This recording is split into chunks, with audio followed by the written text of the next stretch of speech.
नया चांद हमेशा ही एक पॉजिटिव इवेंट हुआ करता है सोलर सिस्टम में, जिसकी वजह से जो फोर्स ऑफ लाइफ है ह्यूमन नेचर की वो बढ़ती है। प्लानिटरी पोजीशन के मुताबिक सेहत में एक अच्छी खासी बड़ी फेवर मौजूद है। When the planetary position when the planetary action is ideal at the moment and you feel some healthy life style, आप अपनी बुरी आदतों पर भी काबू पा सकेंगे।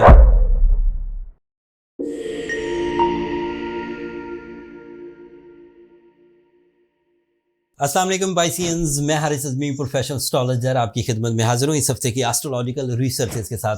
ये वीक 6 मई से सो ऑन आगे के जितने भी 6-7 दिन आपके सामने आएंगे उससे मुतल्लिक है। मैं विद इन 5 मिनट्स आपके 6 सेक्टर्स ऑफ लाइफ की तफसील बयान करूँगा जो इस सीज़न में या इस प्लानिटरी एक्शन के इवज़ बहुत तेज़ी से ग्रोथ करने वाले। एक ट्रबल भी है, उसके बारे में भी थोड़ा जिक्र करूंगा एंड फिर उसका जो ट्रीटमेंट किया जा सकता है उसका भी तशरीह बयान करूंगा। पहले टेक्निकल साइड बयान कर दूं। नया चांद होगा 9 मई को, आपके 3rd एंगल पर होगा। नया चांद हमेशा ही एक पॉजिटिव इवेंट हुआ करता है सोलर सिस्टम में, जिसकी वजह से जो फोर्स ऑफ लाइफ है ह्यूमन नेचर की वो बढ़ती है। ज़्यादा इमोशनल हो जाता है बंदा, ज़्यादा स्पिरिचुअलिटी की तरफ जाता है एंड रूटीन सिकनेस से आता है। ये एडवांटेज सारे ही स्टार्स को तकरीबन एक जैसा मिलता है। तो ये एक सेक्टर हो गया। When you feel a new emotion, new type of interest, दिलचस्पियाँ, new type of caring concept, ये नया पैदा होगा। जो दीगर 5 या 6 प्लैनेट्स हैं वो कुछ इस तरह काम कर रहे हैं। मार्स इस वक्त आपके 2nd एंगल पर है, वो 2nd एंगल का ही रिप्रेजेंटेटिव है। आपके लिए सूरज आपके 3rd एंगल पर है, आपके लिए मरकरी आपके 2nd एंगल पर है, वीनस आपके 3rd एंगल पर है और वो 3rd एंगल का ही रिप्रेजेंटेटिव है। जुपिटर आपके 3rd एंगल पर है। Saturn, that is the only negative news, वो आपके 1st एंगल पर है एंड वो 7.5 का सा एक बिहेव करेगा, लेकिन उसे कैसे कवर करना है मैं सब बयान करता हूँ। अब जो बाकी प्लैनेट्स आपके बड़े अच्छी फॉर्म में हैं, उनसे जिन जिन सेक्टर्स ऑफ लाइफ में ग्रोथ आ सकती है उनकी तफसील बयान करता हूँ। पहला आपका फाइनेंशियल अचीवमेंट वाली साइड है। आपके लिए मार्स एक बहुत इंपॉर्टेंट प्लैनेट है। जब भी कभी ये अच्छी फॉर्म में होता है, एंड सबसे अच्छी फॉर्म में तभी होता है जब ये एरीज एंगल पर हो, और आजकल एरीज एंगल पर है। तो पाइसियंस के लिए ये नई अपॉर्चुनिटीज़ ऑफ इन्वेस्टमेंट, नई जॉब अपॉर्चुनिटीज़, दोहरी सोर्स ऑफ इनकम, एक से ज़्यादा सोर्स ऑफ इनकम, इन्वेस्टमेंट्स का पॉजिटिव रिवॉर्ड आना, इन्वेस्टमेंट इन प्रॉपर्टीज़ उसका अच्छा रिवॉर्ड मिलना, इन्वेस्टमेंट इन आईटी उसका अच्छा रिवॉर्ड मिलना, इन्वेस्टमेंट इन ट्रांसपोर्टेशन, ट्रांसपोर्ट साइड, लोहे में या ये जो सैर व सियाहत वाले मामलात हैं इनमें इन्वेस्टमेंट अगर की हो तो यहाँ से अच्छे रिवॉर्ड्स आना, दिस इज़ पॉसिबल। ऐसे तमाम पाइसियंस जो ट्रैवल एंड टूरिज़म से रिलेटेड हैं, ऐसे पाइसियंस जो बिल्डर्स या रियल एस्टेट एजेंट्स हैं, ऐसे पाइसियंस जो स्टॉक एक्सचेंज में हैं, ऐसे पाइसियंस जो किसी भी तरह लाइफ स्टॉक यानी कि ज़मीन से रिलेटेड या जानवरों से रिलेटेड कोई काम करते हैं, वो बहुत फ़ायदे में जाएंगे। आपके लिए जो दूसरा एडवांटेज है वो हिजरत से related, immigration, dual nationality type of things. अगर आप सैर सियाहत के लिए हिजरत करना, सैर सियाहत के लिए ट्रैवल करना चाहते हैं, या फिर आप कुछ दिनों के लिए किसी मकसद को पूरा करने के लिए किसी दूसरे मुल्क जाना चाहते हैं, या हमेशा के लिए ज़्यादा लंबे टाइम के लिए आप बैरून मुल्क जाना चाहते हैं और कुछ लीगल इश्यूज़ थे, so now it is the time जब आप उनके लिए ज़रा सी एफर्ट्स करेंगे तो रिजॉल्व हो जाएंगे। तीसरा सेक्टर है आपकी सेहत का। आपके लिए प्लानिटरी पोजीशन के मुताबिक सेहत में एक अच्छी खासी बड़ी फेवर मौजूद है। अगर आप किसी तरह जिस्मानी तौर पर लागर थे, किसी मर्ज़ में मुब्तला थे, किसी साइकोलॉजिकल डिप्रेशन में मुब्तला थे, आपका प्लेजर लेवल डाउन हो गया था, आपको खुशियाँ लगा ही नहीं करती थी, आपको गम या लोगों की बिहेवियर उदास कर दिया करते थे, या आप खुद बुज़दिली का शिकार हो गए थे, या किसी वजह से आप अपना हक नहीं मांग पाते थे, तो this is the time when the planetary position, when the planetary action is ideal at the moment and you feel some healthy life style, आप अपनी बुरी आदतों पर भी काबू पा सकेंगे। आप अपने अंदर की खराबियों, कमज़ोरियों, हसासियत को भी कवर कर सकेंगे। The next thing is your life partnership, that is major one. Your Venus, your Mercury, ये 2 ऐसे प्लैनेट्स हैं जो आपके 2 सेक्टर्स को बहुत फेवर करें। मरकरी 2 सेक्टर्स को फेवर कर रहा है अकेला ही।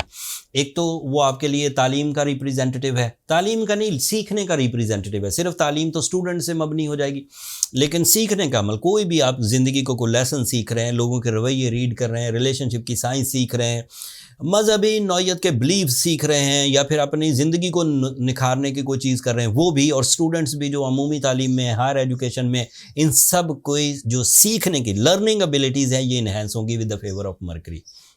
And Mercury is representative of your seventh angle for the Pisceans. That is your love life, that is your business partnership, that is your life partnership, that is your family welfare. तो उधर भी आप अच्छे plans बनाएंगे और वहाँ से भी इज्जत हासिल करेंगे। The fifth thing is family से आपका कनेक्शन यकजहती, जहनी हम आहंगी एंड इत्तफाक और बरकत पर मबनी होगा। आपकी जो स्पिरिचुअल साइंसेज हैं वही आपको उकसाएंगी कि फैमिली मेंबर्स के साथ आपका कनेक्शन बहुत स्ट्रॉन्ग हो। नाराज़गियाँ तो ख़त्म होंगी, मोहब्बतें बढ़ेंगी, एक दूसरे के लिए हेल्पिंग हैंड साबित होंगे, एंड फिर आप अपनी जिम्मेदारियां भी फैमिली के लिए अच्छे अंदाज से निभा सकेंगे। And the last advantage again related to the career, because Jupiter नाम का एक प्लैनेट है, लॉन्ग टर्म प्लान, ये उसका आखिरी महीना है। 12 साल के बाद वो आपके थर्ड एंगल पर आया था, ये आखिरी महीना है, अब वो थर्ड एंगल से गुजर जाएगा, 12 साल तक नहीं आएगा, फिर अगले 12 सालों बाद आएगा, लेकिन थर्ड एंगल पर इसका आखिरी महीना 25 मई को वो यहाँ से निकल जाएगा। लेकिन अभी तक वो आपके कैरियर को सपोर्ट कर, जहाँ वो नेक्स्ट स्टेप पर जाएगा वहाँ पर भी वो पॉजिटिव है, लेकिन अब थर्ड एंगल के जो एडवांटेजेस थे, जिसकी वजह से आप अपने रिसोर्सेज से अगर कामयाब नहीं हो पा रहे थे तो दूसरों के रिसोर्सेज को इस्तेमाल कर सकते थे, लेकिन अब फोर्थ एंगल पर जाएगा तो वो एक डिफरेंट सिनेरियो क्रिएट करेगा, उसके लिए मैं एक अलग वीडियो बनाऊंगा। लेकिन बहरहाल इस वक्त तक आप अपने लक फैक्टर से अपने कैरियर में कुछ ग्रोथ दे सकते हैं। अगर आपने 40% की मेहनत की तो 80% रिजल्ट्स आएंगे। तो दिस इज़ द फैक्टर कि जब जुपिटर सपोर्टिव हो तो कैरियर में अप्रॉक्सीमेटली 40% इन्हांसमेंट आती है, एंड इस इन्हांसमेंट को in general language luck factor कहते हैं। And the last thing Saturn, that is not positive. Saturn जब भी आपके फर्स्ट एंगल पर हो वो 60 का मीडियम फेज कहलाता है, एंड वो इस वक्त चल रहा है। वैसे तो ज़्यादातर प्लैनेट्स आपकी फेवर में चल रहे हैं, मुझे लगता नहीं कि 6 प्लैनेट अगर फेवर में हो और 1 प्लैनेट मुखालफत में हो तो ये जो मुखालफत वाला प्लैनेट है ये सबको डिस्ट्रॉय कर देगा, ऐसा होता नहीं, कम होता है। बट फिर भी कुछ पाइसियंस ऐसे हो सकते हैं जो अपनी सेहत में डिस्टर्ब हों और डिस्टर्बेंसेस मुसलसल चल रही हो, जो अपने प्लान्स में, जो अपने रिसोर्सेज में, जो अपनी माइंड एबिलिटीज़ में अभी भी सुस्त हों। उन लोगों को चाहिए कि फ़ौरन ब्लू सफ़ायर पहने, अच्छी क्वालिटी का, हाँ top quality, premium quality Sri Lanka से आती है, वो 5-6 कैरेट पहनना भी बहुत रहेगा। एंड जो सेकंड क्वालिटी आती है, या जिसे हम एवरेज या फाइन क्वालिटी कहते हैं, नाम तो उसका ग्रेड 1 है, लेकिन वो आती है साउथ अफ्रीका से, वो थोड़े डार्क कलर में होते हैं, एंड वो पहने तो 10 कैरेट पहने, एंड साथ में सूरह शम्स पढ़ें 5 दफ़ा एक दिन में मिनिमम। अगर सिचुएशन ज़्यादा सिवियर हैं तो और ज़्यादा बढ़ाया जा सकता है, 6 दफ़ा 7 दफ़ा पढ़ा जा सकता है। स्टोन बाइंग के लिए हीलिंग स्टोन ही बाय करें। बहुत सारे हमने केसेस देखने के बाद फिर अपना स्टोर क्रिएट किया जो हीलिंग प्रॉपर्टीज़ के साथ, लैब सर्टिफिकेशन के साथ स्टोन सप्लाई कर रहा पूरी दुनिया में। अब तो हमारी इन्वेंट्री भी कम हो जाती है सम टाइम, इतनी हमें सेल करना पड़ते हैं। तो बहरहाल स्टोर का लिंक नीचे डिस्क्रिप्शन में है, ऊपर कार्ड पर भी आ रहा होगा। दुनिया में कहीं पर भी आपको स्टोन आपकी किसी भी ज्वेलरी फॉर्म में चाहिए, रिंग, लॉकेट, ब्रेसलेट, सो आप वहाँ ऑर्डर कर सकते हैं, हम आपको आपके डोर स्टेप पर पहुँचा देंगे। ये एस्ट्रोजेम्स की टीम करती है मेरी सुपरविजन। अगला हफ्ता तीसरा हफ्ता है मई का, and third week is always very important. बड़ी चेंजेस आती हैं, वो तफसील अगले हफ्ते आपकी खिदमत में पेश करूँगा। इतनी पावरफुल प्लानिटरी पोजीशन की बुनियाद पर आप जो कामयाबियाँ हासिल करें उनका शुक्र अल्लाह से अदा करें। बिन मांगे ही आपको इतनी अच्छी सहूलतें मुयस्सर हैं। अपनी दुआ में मुझे और मेरी टीम को भी ज़रूर याद रखें। हमेशा ही कहता हूँ, आप लोगों की दुआएँ मेरी दुनिया और आखिरत का सबसे कीमती सरमाया है। एंड आपकी सब्सक्रिप्शन हमारी हौसला अफजाई की वजह भी बनती है। हौसला अफजाई मतलब जब आप सब्सक्राइब करते हैं हमारी हिम्मत अफजाई होती है। मेरी तो जो होना ही है, मेरी टीम के जोश व खरोश में इजाफा होता है, बिकॉज मेहनत वो कर रहे होते, मैंने तो सिर्फ अपने एनालिसिस देने होते। सो अपनी मोहब्बतों का इजहार अपनी सब्सक्रिप्शन की सूरत में ज़रूर कर दीजिए। आने वाले हफ्तों में जो मज़ीद एस्ट्रोलॉजिकल चेंजेस आएंगी उनकी तफसील के साथ आपकी खिदमत में पेश करूँगा। जुपिटर की वीडियो अलग बनाऊँगा इंशाल्लाह, और वो डिटेल से बनाऊँगा। मुझे इजाज़त दीजिए, अल्लाह ने के पास।